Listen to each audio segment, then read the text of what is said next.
Bonjour,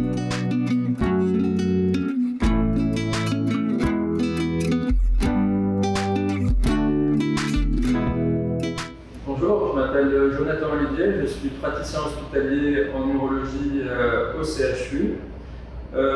J'ai fait mon externat à Paris et puis je suis venu faire mon internat à Lille pour rejoindre ma fiancée. J'ai fait tout mon internat à Lille, j'ai coupé mon internat par une année que j'ai passée à Londres pour un projet de Master 2. Puis j'ai fait 2 ans de clinica. Et depuis 2 ans maintenant, je suis praticien hospitalier dans le service. Je m'occupe principalement des cancers en urologie et de l'hypertrophie bénigne de prostate dans le service. J'ai choisi de faire l'urologie tout d'abord parce que je voulais choisir une spécialité chirurgicale. Et ensuite, c'était le côté médico-chirurgical de l'urologie qui me plaisait et la diversité de l'activité. En effet, en urologie, il y a tout un pan de cancérologie avec un tiers des cancers chez l'homme qui sont des cancers urologiques, que ce soit au niveau de la prostate, du rein, de la vessie ou du testicule. Ensuite, il y a l'activité fonctionnelle avec la prise en charge des troubles urinaires du bas appareil chez les hommes et la prise en charge de l'HBP et chez la femme les troubles d'incontinence urinaire ou de statique pelvienne. Il y a le côté andrologique qui est également un pan important de l'urologie, avec prise en charge des troubles de l'érection, les troubles de la fertilité chez l'homme. Nous avons même commencé à Lille une activité de transsexualisme qui est important et passionnant. Et enfin, l'activité de greffe, avec les greffes rénales qui sont réalisées uniquement au CHU de Lille, pour la région du Nord-Pas-de-Calais. Ce qui me plaisait aussi, c'était la possibilité d'avoir régulièrement des nouvelles techniques chirurgicales et des traitements innovants. On a depuis quelques années maintenant l'avènement des lasers pour la prise en charge des calculs ou de l'hypertrophie bénigne de prostate, des traitements mini-invasifs dans l'hypertrophie bénigne de prostate qui permettent d'être réalisés sous anesthésie locale, et la chirurgie robotique avec la possibilité de faire des traitements mini-invasifs dans plusieurs pans de notre spécialité. Enfin, la prise en charge globale du patient en urologie avec la prise en charge dès le diagnostic et la réalisation des biopsies par exemple pour le cancer de prostate, puis les traitements chirurgicaux, et enfin nous avons la possibilité de poursuivre le traitement par traitements médicaux si besoin avec des hormonothérapies.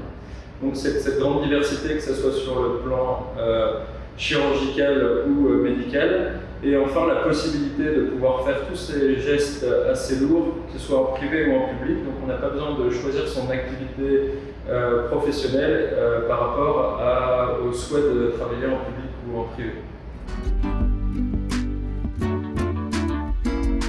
Alors nous commençons tôt, vers 8h15, nous avons un staff dans le service afin de discuter de tous nos patients et de prendre les décisions qui vont être réalisées dans la journée et faire le tour des patients. Et puis après, c'est assez diversifié en fonction des jours. Par exemple, moi le lundi et le mardi je suis au bloc opératoire. Le lundi c'est surtout pour l'endourologie avec la prise en charge de l'hypertrophie bénigne de prostate. Le mardi c'est plus la prise en charge des cancers et la chirurgie robotique. Le mercredi je suis en consultation toute la journée. Le jeudi matin je réalise des biopsies de prostate dans le service de radiologie en collaboration avec nos collègues radiologues. Et l'après-midi, je suis régulièrement au bloc opératoire. Le vendredi est plutôt consacré à l'aide des internes dans le cadre de l'écriture de thèse, à la rédaction d'articles, car je souhaite entamer une carrière hospitalière universitaire, et donc je consacre mon vendredi au côté recherche.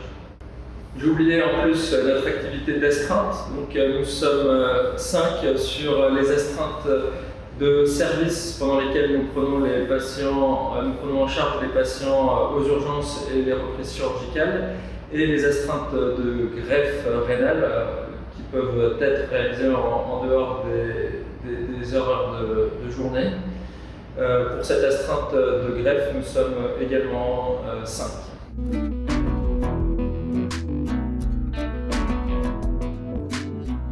Alors, pour les étudiants, je pense que l'urologie, c'est pas forcément la spécialité la plus compliquée à apprendre.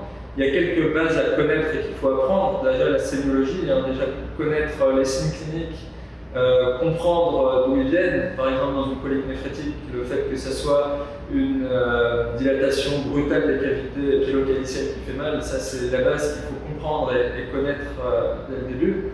Ensuite, c'est assez limitatif, mais je pourrais dire que l'urologie, c'est en grande partie de la plomberie. Quand c'est bouché, quand il y a une colique néphrétique, il faut déboucher, donc soit en dérivant, soit en enlevant ce qui vient boucher. Quand il y a des fuites, eh ben, on peut venir fermer la fuite. Le côté peut-être un petit peu plus difficile à comprendre, c'est peut-être aussi la cancérologie. Mais on ne vous demande pas de connaître beaucoup de choses en cancérologie, en urologie. Le cancer de prostate, c'est le seul cancer pour lequel vous devez connaître un petit peu le traitement. Et pour comprendre le traitement des cancers localisés de prostate, il faut connaître la classification de Danico, qui va permettre de diviser les cancers de prostate à faible risque de métastase de ceux qui sont à haut risque de métastase. Il faut savoir que les patients avec des hauts risques, il faut aller au traitement le plus agressif possible pour éviter que les métastases arrivent, tandis que ceux qui sont à faible risque, finalement, il faut leur éviter au maximum les effets secondaires, et donc on peut leur proposer, même dans une grande majorité des cas, une surveillance, cette fameuse surveillance active, qui permet aux patients d'être surveillés de près sans avoir les traitements agressifs qui vont leur entraîner des effets secondaires à titre d'incontinence ou de dysfonction érectile. Ensuite, pour les autres cancers, que ce soit pour le rein, la vessie ou le testicule, vous devez connaître que les diagnostics qui sont dans l'immense majorité des cas faits par imagerie. Donc bien se souvenir qu'en urologie on fait des uroscanners avec 4 temps et un temps tardif, ça c'est indispensable.